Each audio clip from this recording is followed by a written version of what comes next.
and then I think we're about ready to go. Take a sip of the old cheap-ass Diet Coke, and we're good. All right, let's do this, guys. Let's rip into another episode of the podcast. Again, if you're getting value out of the podcast, guys, feel free to take a photo of my ugly head and share it to your stories.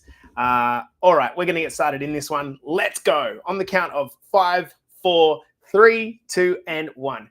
Welcome back to the Better Body Academy podcast. This right here is the podcast that you come to when you are sick of the dumb diets and unsustainable workout programs. Now, in today's episode, we're going to be doing a little bit about mindset, specifically winning the war over yourself. Now, I want you to ask yourself a question. Do you feel like it's a fight against yourself the majority of the time? This is hard, right? We're trying to win this war, whether it's a tug of war, it's the mind games, and it's us against us. One of the most powerful things that was ever said to me by a coach was this. It was very humbling. He said, Jace, your life is a printout of all of the actions that you've taken until this point in your life. Your life is a printout of all of the actions that you've already taken to this point in your life. And he said, I want you to think about your bank account, your investment account, your career, your relationships, your health, and however you feel about those things, they are a printout of everything that you've done in your life until this point. So if you love what you see, amazing. If you don't like what you see, amazing. Either way, you can choose what to do from here. This is one of the lessons that really, really humbled me and took away my ego. It has stuck with me big time. Your life is a printout of everything that you've done until this point in your life. And right now, you are living the choices that you made 6 months ago. 6 to 12 months ago, you were living the choices that you made then. And today, right now, in this exact moment, you're wearing the results of those decisions on your body. I want you to think about that for a second, guys. If you spent the last 6 to 12 months skipping your workouts, ordering Uber Eats, finishing the kids' leftovers, doing all the things that we do as busy parents, saying that you're going to start again on Monday, and then on Monday you feel tired, you feel frustrated, and then you feel disappointed in yourself. Because all that's happening is what you're getting is a printout of the actions that you've been taking. Now, if 6 months ago you'd chosen something different, and when I think about the people that I saw that are listening to this podcast live, people like Nick Connolly and Tim McIntyre and Karina, you chose something different 6 months ago. You chose to walk more, eat more protein, go to bed earlier, train a few times a week. Right now, you are experiencing the return on that investment from 6 months ago right now. So what's predictable is that 6 to 12 months from now, you're going to be living inside of a body that you are creating today. Future you is coming whether you like it or not. The only question is, which one's it going to be? So today we're going to have a conversation about this. Let's get vivid. If present you, today you, right now listening to this podcast, and the irony of it is that the people that are listening to this podcast are probably the ones that have chosen a better future you. But if the current present version of you is exhausted, drained, frustrated, you're kind of hiding behind these baggy clothes, avoiding the mirrors, not letting yourself be caught in photos, you crave immediate comfort, you're getting takeout every night, the couch, the screen time, that's what's happened, and that's what's brought us to this point in time. The future you is a leaner, stronger, energetic one where you're running around perhaps with your kids, the clothes fit, you've got this energy around you, you've got pride in your posture, there's something glowing in your eyes, you're showing up for yourself, you're not half asleep all the time, just getting by. take a moment now, even if you're just listening to this, think about like, where would you want to be 6 months from now? How do you want to show up 3 or 4 months from now at the Christmas party? When you get into the Christmas dress or the Christmas shirt, the Hawaiian shirt for all you boys. How do you want to feel on New Year's Day? Which version of you? Are you hiding in the corners again, like every other year? Or are you standing fucking tall? Future you is not a fantasy. Things just don't happen over chance, guys. They happen as a sum of all the little decisions that you take over the course of day after day, week after week. And it is so boring when you think about that, but it's a reality. Winning the fight over the present you is the hardest thing in the world. Why? Because let's be honest, most of the time, present you wins. The current you wins, right? And the reason is really, really simple. The present version of you, what is it screaming for? What is it asking you for? It's asking you for comfort, right? When you do what you feel like doing, what I feel like doing right now is going outside and sitting in the sun. I'd much prefer to do that. I'd much prefer to go and have a beer next to the pool. That's what I feel like doing. That is not weakness.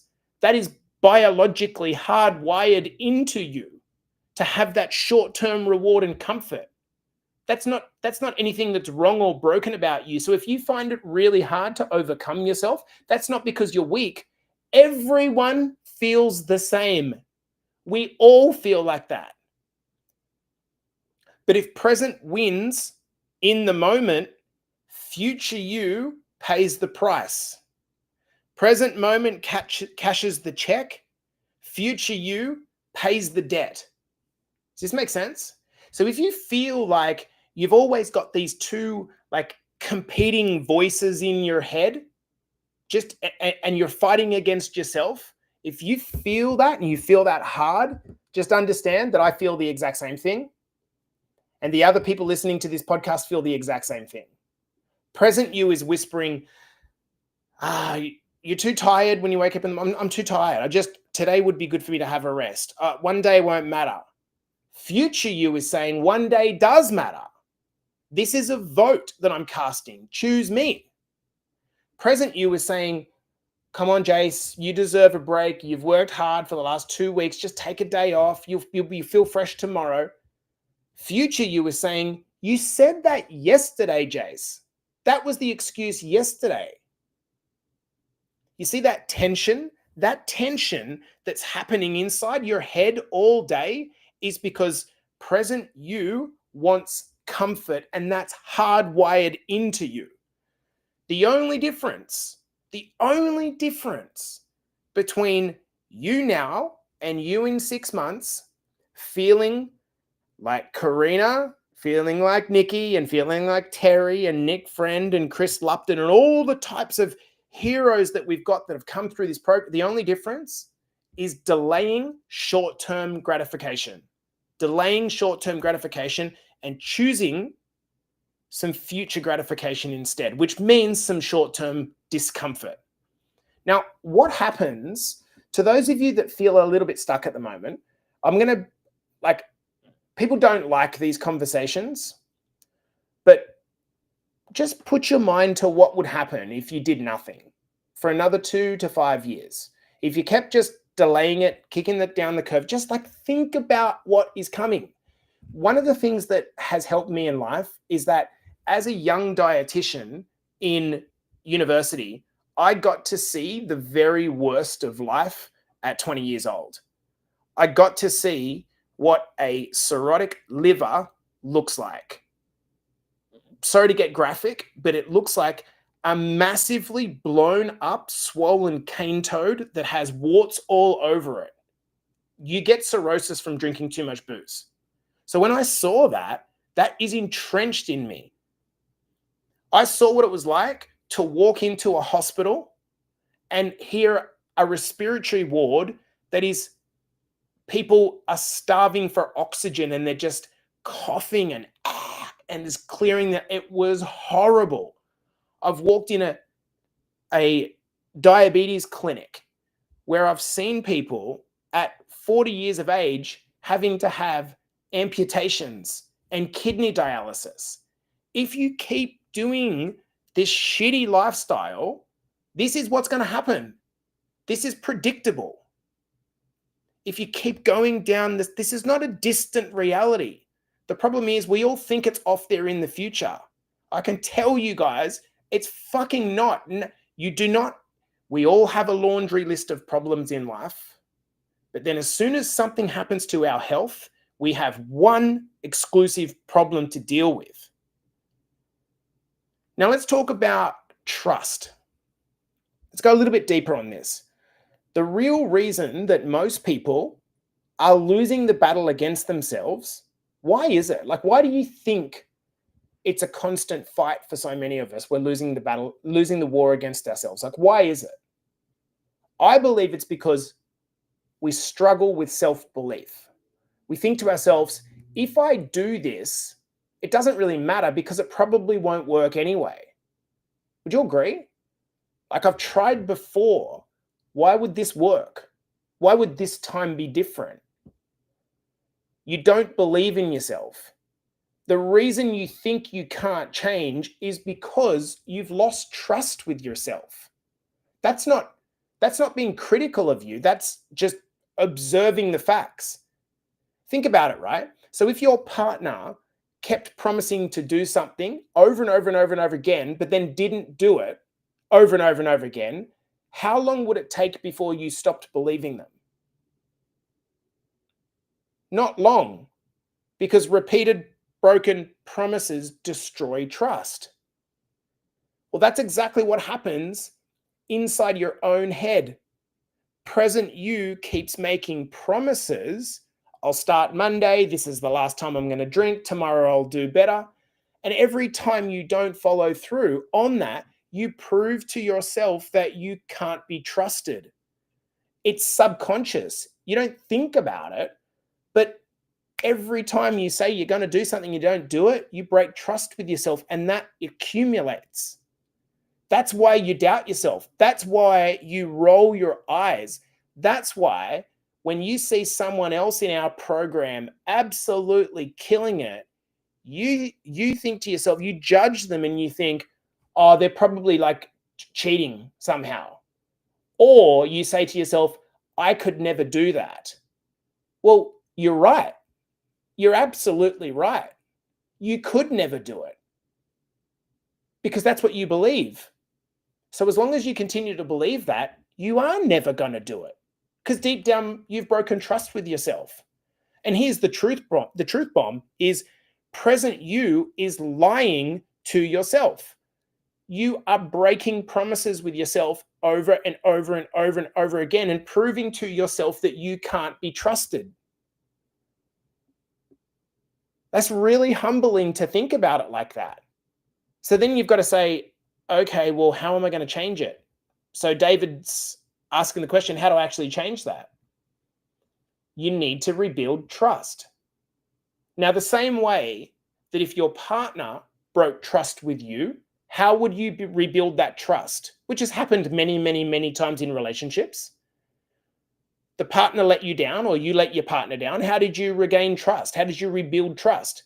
Slowly, consistently, but by making small promises and fucking doing them. So we've got some comments on Instagram. I'm not necessarily talking about cheating. I'm just saying if your partner tells you they're going to be home at 5 o'clock every single day, and then they're home at 8 o'clock and they waltz in the door, it might be because they were genuinely slaving their ass at work. But you don't believe the words that come out of their mouth anymore because they keep saying one thing and doing another. This erodes the trust in a relationship. It erodes the trust with the relationship with yourself.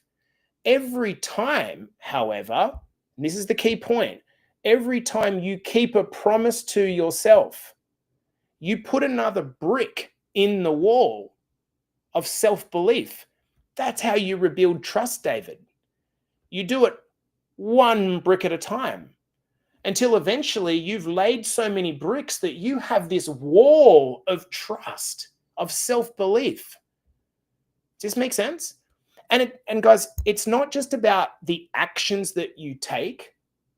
It's also about how you speak to yourself. So many people, and I see the other side of this, so many people are speaking to themselves with this language of disdain and self-hatred and condemnation. And men are especially bad. This is where, frankly, the suicide rate is so high, because men just get themselves to a point where they try to deal with it themselves. They feel so guilty because they've broken their own promises so many times. And then they try to deal with it themselves and then try to create willpower from nowhere to try to motivate themselves to do shit. Dave, speaking to you, brother, because we've spoken for 2 years, you're trying to do it by yourself. That's the problem, man. It doesn't work. And so if you keep talking to yourself with disdain and hatred, getting in the mirror saying to yourself, you're a fat piece of shit, how are you meant to create something beautiful that you love when you're coming from a place of self-hatred? You cannot bully yourself into change. I'll say that again. You cannot bully yourself into change. You have to start talking to yourself like someone that you actually love. You'd slap your kid if they spoke to you or someone else in a way that you often speak to yourself. Back yourself. Show some compassion, because the future you, this version of you that you want to create, it's not built out of self-loathing. It's built out of self-love and self-respect. So here's the shift that we need to make. Every decision that we take over the course of a day, you're either voting for present you or future you. Now, it doesn't mean that you can't have any joy in the current. There's no problem with that. There's no problem with having a beer, enjoying a wine, having a good meal. There's nothing wrong with that.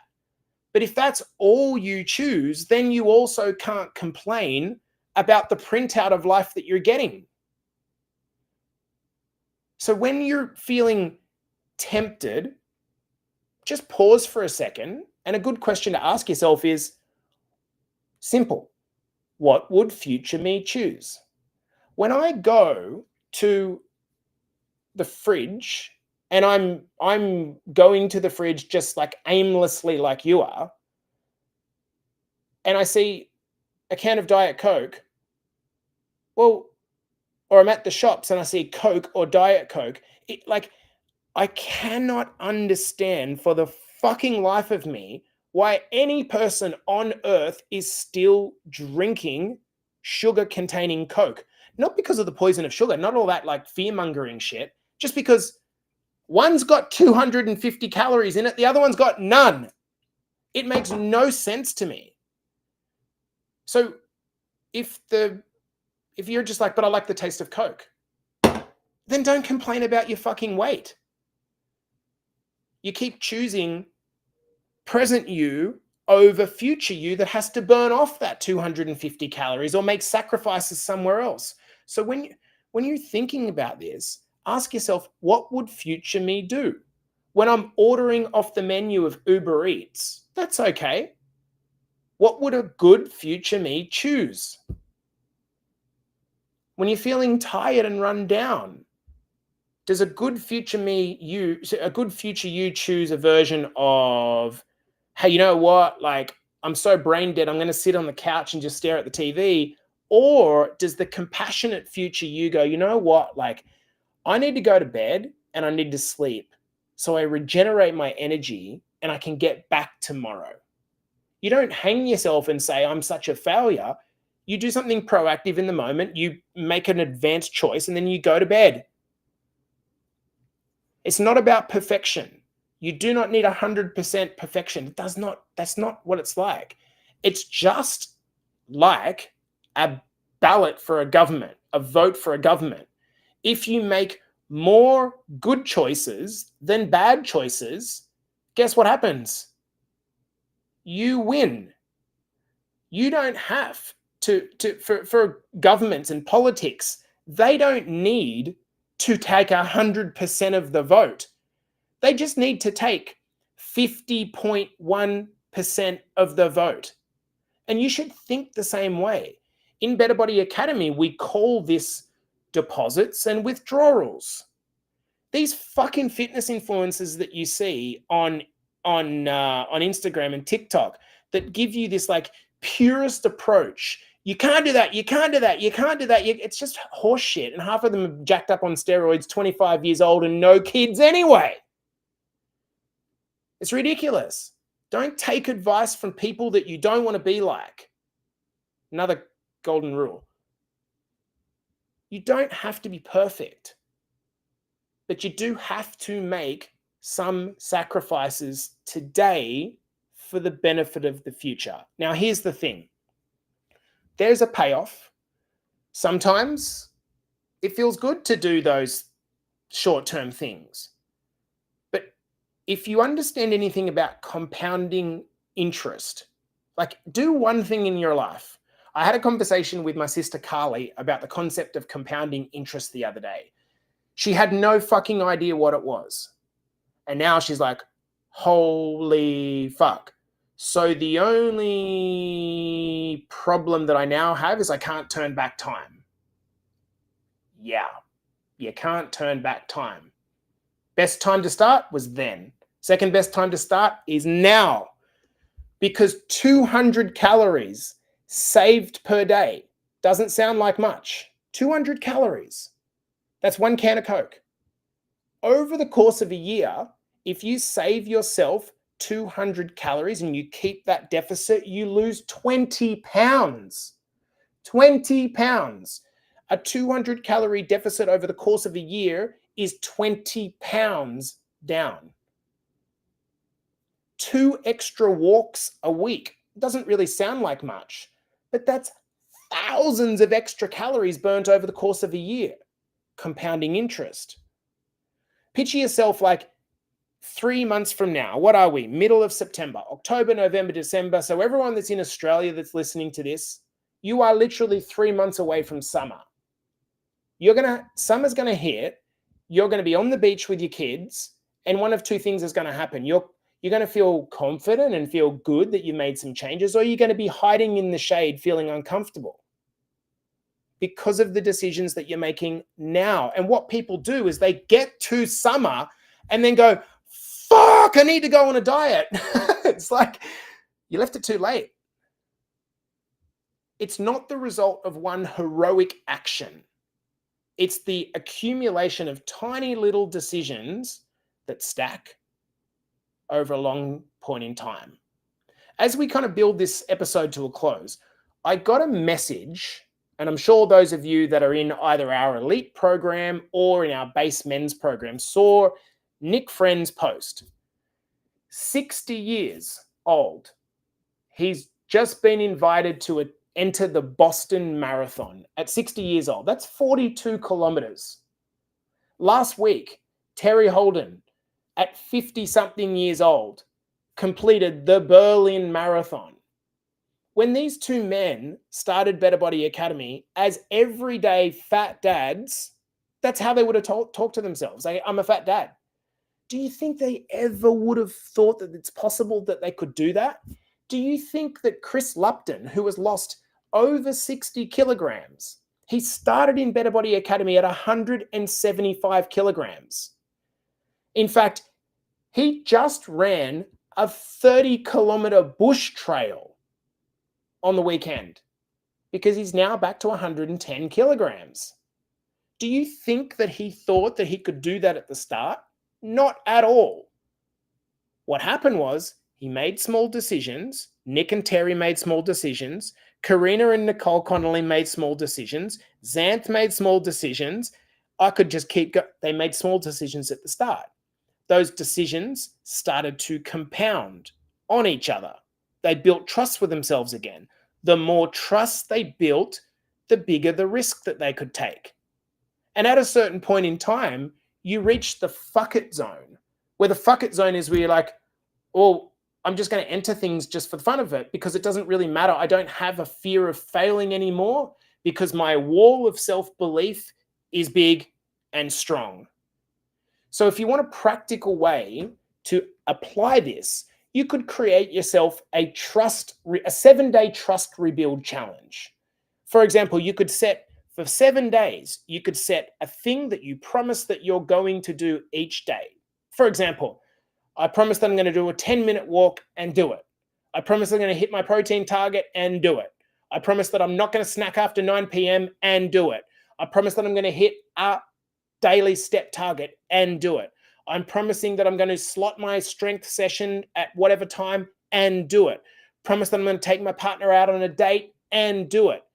And then give yourself a small reward if you're keeping your promises because you're building trust with yourself. Here's the truth. Present you wants comfort. Future you wants progress. And these two are in a constant fight. So if you're in that position where you've broken trust with yourself, don't stay in this period of shame. Instead, just draw a line in the sand and let's start to fix it. One brick at a time, one day at a time. Every vote, everything that you do becomes a vote for the person that you're really trying to bring about in the world, a person that you can. This makes me really kind of upset thinking about this. Like, you wake up and take a shit in the morning and you stare at yourself for a moment while you brush your teeth in front of the mirror, and you should have one of two feelings. Either a feeling of, holy God, I look like shit, but I'm proud. Or you have that feeling of like, I keep quitting on myself. Why do I do that? You can change that today if it's not the way that you want it. This has been the Better Body Academy podcast, coming to you for another episode. I hope it's been helpful, and I'll see you in the next. All right, my team. How do you feel about that? Can stay around and answer any questions. G'day, Stevie. How are you, legend? How do you feel about what was said then? Just reading over our comments here. Your words are hitting home. Yep. So Mel Jennings, just if you're still watching, I think I saw a comment from you yesterday where you were saying like, I'm doing everything, but it's not working. I'm getting frustrated or something to that effect. What I want you to do is make sure that you're getting your questions answered. Okay? No one defies the law of energy balance as much as we think we are. So, like, it's not that you're doing something wrong. Don't get into that habit of saying, I'm doing something wrong, I'm not doing something wrong, it's not working. Like, instead, what we need to do is we need to just go, you know what? Like, okay, I'm okay to fail, but I'm going to continue to push to learn where I can improve this. We're looking for a lifestyle change. You're really well embedded in this program, Mel. Like, you are doing well. You're showing up for yourself. And I'm going to guess, without knowing your exact past, I'm going to guess that for many, many years, you've sabotaged yourself. And instead, you're coming in and you're treating yourself with a little bit of compassion, right? And you're moving forward. Don't just look at the scales and lose that and use that as the measurement of your success, because it's very, very short-sighted. And I mean that totally respectfully, because I bloody love you. Hard-hitting topic today. Thanks, Jimmy. Appreciate that, mate. Amy says, I was meant to come in at this moment. Yep, exactly. Nat says, self-hatred can give you the motivation to start, but self-love is what gets you results and keeps you on board. That's exactly the point. I don't think many decisions, Nat, are made out of self-love at the start. They don't, right? But that's just the ignition. That's like the lighter. Let's go, right? But then you have to really change the tonality. I think one of the things that like, I love David Goggins. I think David Goggins is amazing, but like, he has so much trauma in his life and he leverages that beat up of himself. And I just don't think that the everyday mum and dad needs to glorify that. You do not need to bully yourself into it, especially if you've had a bunch of trauma. Just bullying yourself is going to make you feel like all the bullying that you got as a kid, the trauma that you got as a kid, that's just replicating the problem. Steph says, I swear when I come on the live stream, Jace, you're straight in my brain. 100%, Steph, because like, I'm just meeting you where you are. And you want to know something, Steph? Like, I'm going to be really, really honest with you. I got a message from one of our old clients the other day, and he said, Jace, what you said the other day around how much you hated your job, I felt that exact thing, and I'm feeling it now. And I've just received some bad news about something that I've applied for, and I've been knocked back. And he said, man, like, I'm at a loss. I don't know what to do, right? All I'm doing, honestly, Steph, is talking to the old version of me. And just because I've got not so much body fat and some muscle, like, I resonate. I understand what you're going through for a lot of it. And it's a deficit of belief and trust. If we can correct, think about, like, in a fitness journey, there's so many things that you could focus on. There's like a billion different models or things that you could go about this. There's a billion different ways. But if you start with, hey, you know what, right? Everything, it might not be my fault, but it's my responsibility, because no one's going to do it for me. So I'm going to take my time, and I'm going to do it in a way that is not trying to shortcut. I am going to educate myself. I'm going to educate myself. You are investing in yourself, Steph.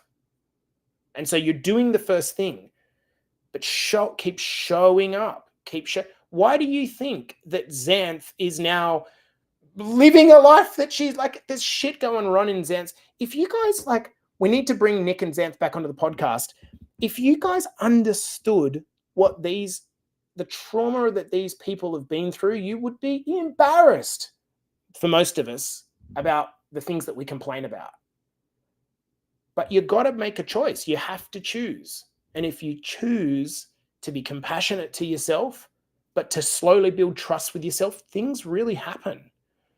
Nat says, I'm 3 months away from my 50th birthday. I can't believe you're 50 as well, Nat. I'm doing small things every day so I can look the hottest I've ever had at my party. Compound interest. Yes, exactly. I'm doing that this week, Vic. Yep. And Vic, I mean, you're another great example. You've had such a tough time. Like, I don't know the exact story, but I just know that it's been really, really difficult. And you are rebuilding trust, and you're rebuilding it, Vicky, at your pace, right? You're not trying to look at someone else and copy her. Maybe you're garnishing some inspiration from that. Amazing. But you're doing it at your pace. You're being compassionate to yourself. And when you fall off, you seem to have the self-awareness to bring yourself back on. Like, how good's that? Oh my God, I needed that, Kerry says. Yeah. Like I said, all I'm doing, I can only speak to this and hit home because it was me 6 years ago. That's it. I'm not making this shit up. It was me 6 years ago. I come home and I fucking was getting paid well. I just looked at the wall and thought, is this life? Did I go to university? Did I go to a selective high school to go to university to fucking, is this it? Is this the top of it? Is this what I work so hard for? I'm meant to feel happy. I do not feel happy.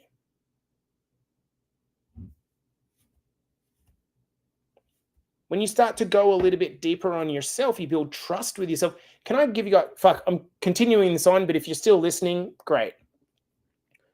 I think a lot of people think that what they want is confidence, right? I think what people actually want is self-belief. Now, let me give you my interpretation of the difference, if it's of any value, okay? Confidence is when you repeatedly do something that is within your comfort zone. For example, let's say you work as an administrative assistant at an accountant's office, as an example. You probably know all of the processes and tasks within inside of that job, right? Because you've been doing it for 10 years. So when you do that over and over and over and over and over and over and over and over again, and your boss says, you seem very confident, can you teach this to someone else? And you're like, yeah, of course I can, because I know it backwards, right? That's confidence. Confidence is within the comfort zone. It's just repetition. It's like, of course I'm confident because I've learned it, right? Self-belief is when you're taking out of the comfort zone and put into a foreign environment. Do you have faith and belief that, look, I'll be okay. I'll work this out. That is self-belief. That is self-belief. And to give you an example, I was petrified of doing a marathon run. Petrified of it. But I was not confident to do a marathon run. Not confident to do a marathon run. Because it's out of my comfort zone. I'm not confident at all understanding that. But I had self-belief that put in a foreign environment, which many of you know, cardio to me is a pretty foreign environment, put in a foreign environment, because I have self-belief, I'll be okay, I'll work it out, I'll probably be shit for a good long time, and eventually I'll figure it out, right? I remember when I first started this podcast about 3 years ago, episode 1, I'd done live videos like this, like forever. And I sat down and done my first podcast and I went, my mouth was all fucking dry and I couldn't, I was literally shaking, like shaking. I'm like, why am I?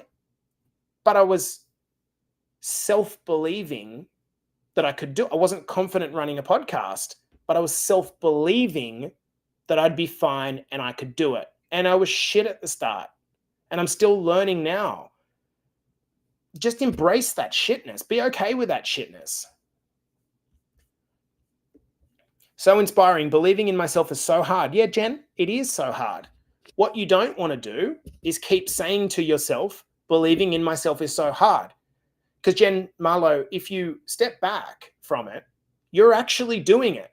Like, I hate when a lot of you girls particularly, I say, well done on doing this. And then you go, well, I'm trying. It's like, you're not trying, you're doing. Like, Jen, you are doing a new lifestyle. You're not trying to do a new lifestyle, you're doing it. So don't corrode that with saying believing in myself is so hard. That's like me saying, yeah, like running a podcast is so hard. It is. But I don't want to endorse the story and let it kind of snowball. I want you to look in yourself in the mirror in the morning and just say, I believe in you. I believe in you. I believe in you. It sounds so fucking silly.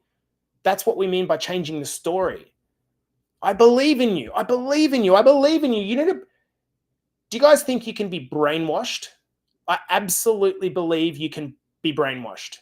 And the person that you should focus most on brainwashing is yourself. Say it over and over and over and over and over. What would happen? What would happen if you told yourself as the first thing that you did tomorrow morning, and then every fucking morning after that? What would happen if you told yourself 20 times with conviction, I love you. I love you. I love you. I love you. I love you. And that's the energy that you started your day with. It's okay if you fucking hate getting up in the morning. That's fine. But when you get up, the first thing you do is tell yourself, I love you. I love you. I fucking love you. Let's go. That's just a complete change of mindset. And yes, it is hard. It is extremely hard when you've been talking to yourself, I hate you. I hate you for so long. Happiest I've been in a bloody long time, Kerry Ann. Yep. You're awesome. I could listen to you talk all day. We'll probably do that in in Bali, Nat. When I completed the 50-kilometer walk, I didn't know how I'd make it, but I was ready to give it my all. Yes, exactly. This is the magic of Better Body Academy, right? Is that, okay, you guys might think I'm a waffler, and that's completely cool, whatever. If you come in and you know what? Like, let's face this is brainwashing you. This is why we tell you to listen to the podcast, because it brainwashes you. Because you're going to go to work today and you're going to hear all the people at work saying all the negative shit about fucking Jenny and fucking Bill. Oh, they're fucking... Like, how does that even help? It might be true. It might not be true. Who gives a fuck? Right? Everyone's sitting there at the Coldplay concert staring at these fucking people at oh, man. Like, how boring. How fucking boring that's what you need to watch to entertain you. I had one of my mates say to me, how good is it being an employee? You get paid to do a shit. So I take 20 minutes to do a shit. And my first initial thought was, that's funny. And my second initial thought was, fuck, if that's if that's the measure of fun in your life, then fuck, like, cool, man. Need some perspective. Anyway, I'm ranting.